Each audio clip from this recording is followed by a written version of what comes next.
What is going on, beautiful folks? Today, we're going to be talking about how narcissists behave, how they act, how they react when you need them the most. When you need them to be there for you, how do they act?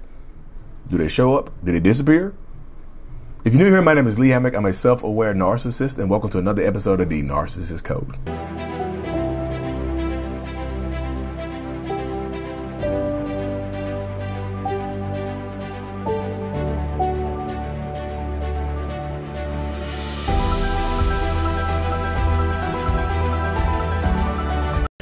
Bam. Welcome back, folks. Welcome back.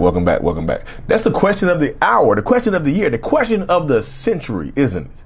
How do these pesky narcissistic people act when you need them the most? When you just need a shoulder to cry on, when you need, like I said, you need some money, when you need a place to stay, when you need a loan, when you need just something, you need to talk to somebody, when you need them the most, when you lost a family member, a friend, an animal, a pet, whoever, when you lost your sanity or you just want to vent, how do they act? What do you think? Let's user involvement. Let's get the subscriber involvement today. What do you think? What do you think that they do? How do you think a narcissist will act when you need them the most? The original title of this video was going to be why they abandon you when you need them the most. That was going to be the original title. But when I was about to say it out loud, I switched it up to how they act, how they react when you need them. That happens. It just does, y'all. It's this space that so many people fall into. It's this space that so many creators and so many people, so many victims and thrivers and survivors of narcissistic abuse fall into. Just like, hey, look, how you think a narcissist is going to behave when you need them the most? How you think they're going to act? Most of them are going to lose their damn minds, y'all, and just abandon you when you need them.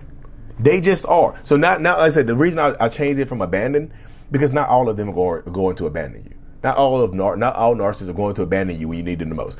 I'm not an abandoning narcissist. I know a lot of narcissists that some of them will absolutely be there for you, but there's a caveat to it. I'm gonna get to that later. But a lot of narcissists will absolutely dip on your ass when you need them. That's the way it goes, isn't it? They will absolutely peace out on you. They will absolutely dip out on you. They will absolutely just say goodbye. See you later, alligator, when you need them the most. Like, seriously, that's the way it goes. I feel like that's the mindset. That's the mentality. This is the space that so many people fall into. Like, narcissistic people do that. Like, they abandon you because, look, they don't have, narcissists, I feel like, have limited emotional capacity. So we don't have a lot of room for other people's emotions. We don't have a lot of room for how other people are going to feel. We don't have a lot of room for how other people are going to react and treat us and do this and do that. We don't have a lot of room for that type of stuff, right? So in these situations, we abandon you. We disappear. We shut the door. When you're in there crying and boohoo crying, or you need a shoulder to cry on and an ear to listen to, we dip on you. We don't want to deal with it. Your emotions in this situation, in this space, become an absolute inconvenience to us. They just are. I'm not saying you as a human being are an inconvenience. You're not an inconvenience as a human being, but to a narcissist in this moment, in this time, in this space, you might very well be, y'all. You might become an inconvenience to them and how we feel and how we're going about doing things. This might be the space that you're in. It really, really might be. So this is something you have to consider. This is the space that so many people might fall into. Like, you might fall into the space of dealing with an abusive narcissist where they're going to treat you like crap because they, like I said, they don't have the capacity to help you. They don't have the capacity to be there for you, even if they wanted to. There might be a little voice in the narcissist's head saying, hey, look, Lee, your wife needs you right now. She's hurting. She just lost her mom. Lee, your kids need you. They just failed a test and they just feel like failures. They're crying. They boohoo crying. They didn't get into the college they wanted to get into.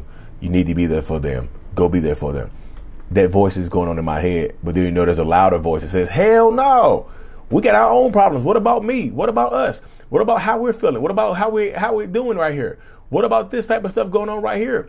What about this? What about that? That's the space right there, y'all. It really is. This is the space that so many people fall into. It really, really is. It's this unique dynamic, this unique space, this like they don't want to be there for you because the voice is louder. The narcissistic voice, the self-serving voice, the voice that is telling you that your partner is being an inconvenience to you, that voice is louder than the other voice.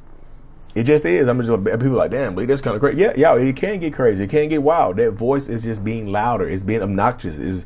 It's doing this. It's doing that. This is what happens.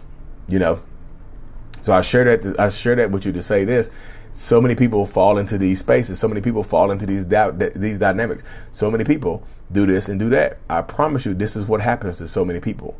You get into it, you fall into it, honestly, you die, but like you fall into this space with this narcissist or this abusive person, and you just can't depend on them to be there for you. It's like you have to depend on your support system if you still have one.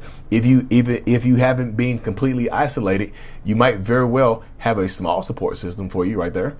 You might very well have a few people that can be there for you because you haven't isolated yourself away from everybody.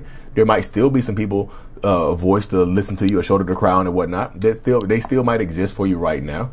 But a lot of times they're not going to be there for you. And y'all understand that. I think a lot of people know that, and a lot of people get that they're not going to be there for you. They don't have the capacity to be there for you. They just don't. Like, again, even if they wanted to, they just don't have that capacity. And I just people are like, well, damn, that sucks. Yeah, it does suck, y'all. It sucks having this mindset of like something in my mind might be telling me something might be telling me that I need to be there for you, but I can't. You see what I'm saying? I still can't. Something in me is just like, nope, you don't. You need to keep moving on. You need to do something for yourself. What about me? The selfish narcissistic part of me takes over, right? It just does. It takes over and it makes me so destructive. It makes me not want to care about the person. It makes me not want to be there for the person or with the person, right? This happens. So, but again, there are some narcissists, like I said in the beginning. No, so give me 1 second. Give me 1 second. Ooh, that's good. This is good diet drill. Like I said in the beginning, there are some narcissists that will absolutely be there for you. But there's always a catch, right? They will be there for you. They'll hug you. They'll be there. They'll do everything you need. They'll be at your beck and call. They'll be like, hey, you need some soup? You need some cheering up soup? You need your cheeks clapped? What do you need here? I got you. But guess what they're doing? They're building up, like it's like they're storing this for later on. They're going to use this later on to say, hey, look, you can't ever say I wasn't there for you. You can't ever say I've never been there for you, because guess what? Look what I'm doing right now. I'm there for you right now, aren't I? I'm here for you right now, ain't I? So you can't say I'm never here with you. You can't say I've never been here with you. You can't say I've never been here for you. You can't say that because I'm going to. I can put on my hat. You remember the pet? You remember our dog died? I was there for you. You were like, damn. It's your dog too, but I wasn't the one crying, was I? I wasn't the one crying, was I? You were the one crying, so you should be happy that I was there for you. I didn't have to be there for you. Blah blah blah, boo boo boo, beep beep beep, blah blah blah. They'll say that type of stuff right there. You mean this is what they'll do? This is what they'll do. They'll use this as leverage later on to get what they want from you. They use this as leverage later on to say what they want to you. They use this as leverage later on to get forgiven for something that they use this as leverage later on to get forgiven for something horrible that they've done to you or that they've put you through. It ends up being used against you later on. Like no good deed goes unpunished, right? No good deed goes unpunished. This is what happens, y'all. No good deed goes unpunished. They will use it against you. They will beg and plead. They'll just say, hey, see, you're ungrateful. And if you hold them accountable for something later on, they'll just say you're ungrateful. You remember I was there for you when the goldfish jumped out our goldfish grew legs and ran away.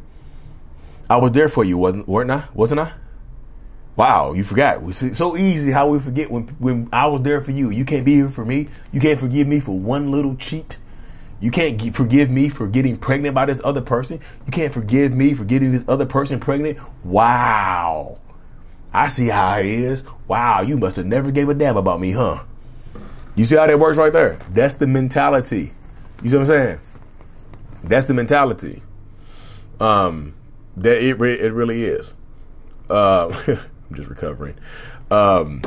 That's the mentality. They use that as leverage against you later on to just say, hey, look, you cannot ever say I was not here for you, because look at me. What am I doing right now? This is me actively being here for you, isn't it? I'm being here for you, aren't I? I'm here. I'm active in your life. They use it against you. So it's just like, you have to kind of be careful about letting this person be there for you, which is dumb as hell. I know it's dumb. I know it sounds dumb. I know it's ignorant as crap, y'all. I just know it is. I know it's what it gets into that space right there, y'all. It really is. It falls into that dynamic. It falls into that category where this type of stuff does start to happen. It does start to get ridiculous, and it can wreck your life. It can ruin your life and whatnot. I almost slipped up and said came out use a forbidden word there, y'all. Sorry. I know I'm not trying to disrespect anybody. But this is the space that so many people fall into, y'all. It really, really does. I gotta get my throat taken care of. Anyways, y'all, thank y'all for tuning into another episode. I really, truly appreciate every single one of y'all as we crawl ever so slowly to that 500K. And I'm about to start doing I'm about to start, not live interviews. I'm about to start doing interviews, y'all. I'm going to start interviewing people and getting my real podcast taken off. So some of these podcast episodes are going to be having guests.